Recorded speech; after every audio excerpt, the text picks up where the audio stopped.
کیسے انقلاب ہوا کہ یزید جیسے ملعون نے اہل بیت علیہ السلام کو آزاد کر دیا، جو بالکل ترس نہیں کھاتا تھا، جس کے دل میں کوئی رحم نہیں تھا، کیوں اس نے آزاد کیا؟ میں یہ مفہوم پیش کرنا چاہتا ہوں مصائب سے پہلے۔ کون سی ایسی شے تھی جس کی وجہ سے وہ خوف زدہ تھا، ڈر گیا تھا؟ اس کے دل میں کوئی ایمان تو تھا نہیں، وہ خدا ہی کو نہیں مانتا تھا، پیغمبر کو نہیں مانتا تھا، تو اس نے آل رسول کو کیا ماننا تھا؟ نہ قرآن کو مانتا تھا۔ ہے نا اشعار شیعہ سنی تمام مورخین نے لکھے کہ اس کے ہاتھ میں شراب کا جام تھا، قرآن کے ورقے رکھے ہوئے تھے، اس پہ رکھتا جاتا تھا شراب کو۔ جب وہ اہل بیت کو لایا گیا اور بار بار یہ اشعار پڑھتا تھا، لعبت ہاشم بالملک فلا وہی نزل ولا ملک جاء، یہ بنی ہاشم نے کھیل کھیلا، ایک کو نبی بنا دیا، کسی کو علی کہہ دیا، کسی کو حمزہ، اور یہ بنو امیہ کو نیچے دکھانے کے لیے کہہ دیا کہ خدا ہے، نہ خدا کو مانتا ہوں۔ یہ یزید کہہ رہا تھا شراب پی کے، نشے میں شراب کے، جب آل رسول لائے جا رہے تھے، کہا نہ میں خدا کو مانتا ہوں، نہ رسول کو، نہ قرآن کو، نہ وحی کو، کسی چیز کو نہیں مانتا، یہ سب کچھ معاذ اللہ استغفر اللہ بیت اللہ، یہ سب کچھ جھوٹ ہے، یہ بار بار کہہ رہا تھا۔ تو بعض لوگ بعض کا نادانی میں کہہ دیتے ہیں وہ صرف اہل بیت کو نہیں مانتا تھا، باقی سب کچھ مانتا تھا۔ یزید کسی شے کو نہیں مانتا تھا، نہ خدا پہ اس کا ایمان تھا،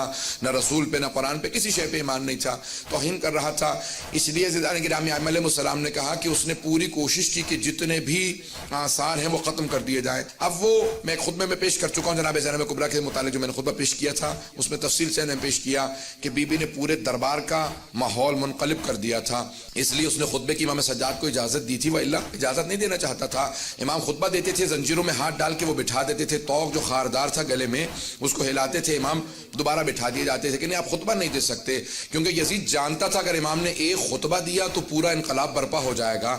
اب کیا ہوا ایسا؟ علامہ مجلسی نے بحار الانوار میں ایک روایت کو نقل کیا ہے، میں صرف اس کو پڑھوں گا کہ کیسے علامہ مجلسی کہتے ہیں کہ ایک عیسائی گزر رہا تھا جو اپنی بیٹی اور بیوی کے ساتھ شام آیا تھا، دمشق آیا تھا، اس کے زادرہ ختم ہو گیا، جب سب پیسے ختم ہو گئے تو اس نے سوچا کہ کیا کروں، بادشاہ کے سامنے کوئی تحفہ دوں گا تو وہ اس کے بدلے میں مجھے کوئی انعام دے گا، پیسے دے گا، تو مسلمانوں کے بادشاہ کو کوئی تحفہ دے دیتا ہوں۔ سوچنے لگا، پھر اس نے کہا کہ ایک ہرنی کو میں کہیں سے شکار کرتا ہوں، گیا جا کے دیکھا ایک ہرنی بہت خوبصورت تھی، گلے میں رسی ڈالی، گھسیٹتا ہوا جا رہا تھا کہ اچانک زندان کے دروازے پہ ہرنی روک گئی۔ اس نے بہت کوشش کی، کہا کہ اتنا زور لگا رہا ہوں لیکن کھینچا نہیں جا سکتا، کھینچتا رہا، اچانک اس نے رسی کو ڈھیلا کیا، دھکیلنے لگا، ہرنی بہت تیزی سے زندان کے دروازے پہ آئی، اور علامہ مجلسی کہتے ہیں بحار الانوار میں کہ اس نے فصیح عربی زبان میں کہا السلام علیک یا ابن رسول اللہ۔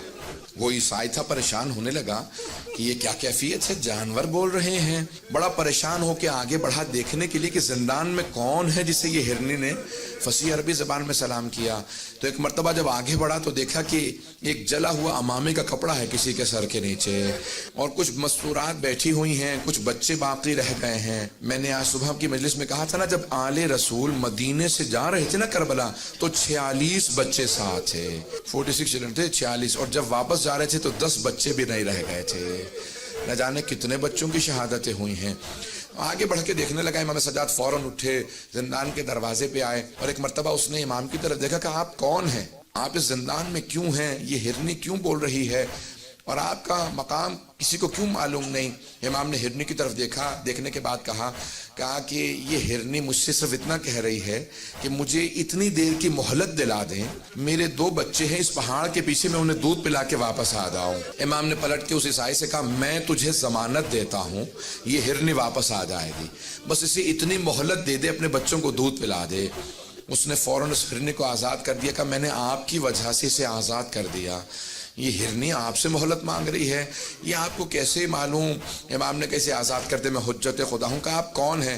کہا تو نے مسلمانوں کے آخر نبی جو ہیں، نبی آخر زمان، ان کا نام سن رکھا ہے؟ کہا ہاں، محمد مصطفیٰ۔ کہا کہ ان کے 2 نواسے تھے، حسن و حسین، میں حسین کا بیٹا ہوں۔ اب وہ تڑپنے لگا، کہا یہ سارے مسلمان ہیں اس شہر کے اندر، اور ان میں سے کوئی بھی آپ کی حرمت کو نہیں جانتا، کوئی آپ کے مقام و عظمت کو نہیں سمجھتا۔ ایک مرتبہ اس نے گھروں پہ جانا شروع کیا، دروازوں پہ دستک دینا شروع کی، مسلمانوں باہر آ جاؤ، یہ تمہارے نبی کی ذریت ہے جو قید خانے میں، یہ آل نبی ہیں جو تمہارے قید خانوں میں ہیں۔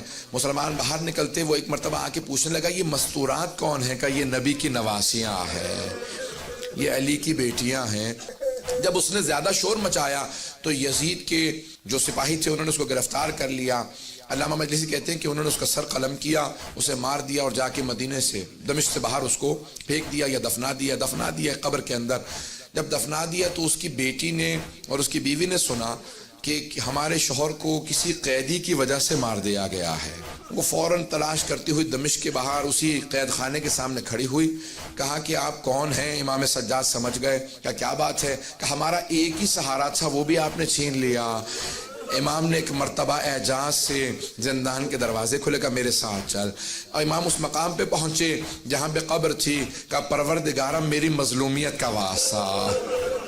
ایک مرتبہ قبر کھلی، وہ باہر اٹھا، امام کی قدموں میں گرا. کہا میں آپ پہ ایمان لے کے آتا ہوں، میں گواہی دیتا ہوں آپ حجت خدا ہیں. امام نے کہا واپس چلا جا، تیری زوجہ اور تیری بیٹی بہت پریشان تھے. جب جانے لگے تو امام نے خاتون سے کہا کہ ہم سہارے چھینتے نہیں ہیں، ہم سہارے عطا کرتے ہیں. بس اس کے بعد ایک مرتبہ ایسا ماحول بنا، ہر دمشق کے گھر کے اندر باتیں ہونے لگی کہ کوئی یہ قیدی یہاں آل رسول ہیں، وہ عیسائی کہہ کے گیا تھا. اب ہر جگہ پہ جب باتیں ہونے لگی یزید کے خلاف، سب لوگ گفتگو چیمیں گوئیاں کرنے لگے کہ یزید نے آل رسول کو قیدی بنا رکھا ہے. تو یزید نے کہا ان کو یہاں سے بھیج دو، واپس مدینے چلے جائیں، اب یہ میرے خلاف کچھ نہیں کر سکتے. یہ بیویاں ختم ہو چکی ہیں، ان کو قید کے اندر اتنی مسلسل سختیاں آئی ہیں کہ یہ میرے خلاف کچھ نہیں کر سکتے. ایک مرتبہ اس نے کہا کہ میں آپ کو آزاد کرنا چاہتا ہوں. میں آپ سے سوال کروں، اگر کسی دو گروہوں میں جنگ ہو، شرائط وہ رکھتا ہے جو جیتتا ہے، شرائط وہی رکھتا ہے جو جیتتا ہے. تو ایک مرتبہ یزید نے کہا میں آپ کو آزاد کرتا ہوں. امام سجاد نے کہا ہماری کچھ شرائط ہیں، شرائط پوری کر دے، ہم واپس چلے جائیں گے. کہا کیا شرائط ہے؟ کہ پہلی شرط ہے شہداء کے سروں کو واپس کر دے. دوسری شرط یہ ہے کہ جو تبرکات لوٹے تھے تبرکات کو لوٹا دے. اور تیسری شرط یہ ہے کہ ہمیں یہاں پہ رونے کے لیے ایک مکان دے دے، ہم اب تک کھل کے رو نہیں سکے ہیں. بس بھئی آپ پہ اور مجھ پہ تو کوئی پابندی نہیں ہے، بیویوں کے گریے پہ بھی پابندی تھی. آج سنیں گے مصائب کو، بس بھی بس ایک چراغ رہنے دیجئے گا. اب سنیں گے مصائب کو، یہ چراغ بجھا دیے گئے تاکہ کوئی رونے میں حیا نہ کرے، کوئی رونے میں شرم نہ کرے. لیکن پھر بھی کچھ دیر بعد یہ چراغ جلا دیے جائیں گے، ہمیشہ تاریکی نہیں رہے گی. ایک 3.5 برس کی بچی تھی، وہ ہمیشہ یہی سوال کرتی تھی اماں دوبارہ کبھی چراغ بھی جلیں گے، کبھی روشنیاں بھی ہوں گی. ایک مرتبہ مکان دیا کہ آپ یہاں پہ گریہ کر سکتے ہیں. ساری بیویاں زمین پہ بیٹھی گریہ کر رہی تھی، روتی جاتی تھی. کوئی مصائب پڑھنے والا نہیں تھا. ایک بیوی آواز دیتی تھی واہ حسینہ، ساری بیویاں رونے لگتی تھی. جب خاموش ہوتی دوسری بیوی کہتی واہ عباسا. پھر جب خاموش ہوتی کوئی بیوی کہتی واہ علی اکبرا، پھر کوئی کہتی واہ علی اصغرا، واہ قاسمہ. بس شہداء کے نام آتے تھے، مصائب ذہن میں آ جاتے تھے. کسی کا لاشا پامال ہوا ذہن میں آتا تھا، کسی کے چھوٹے سے لاشے کے گلے میں تیر لگنے کے مصائب ذہن میں آتے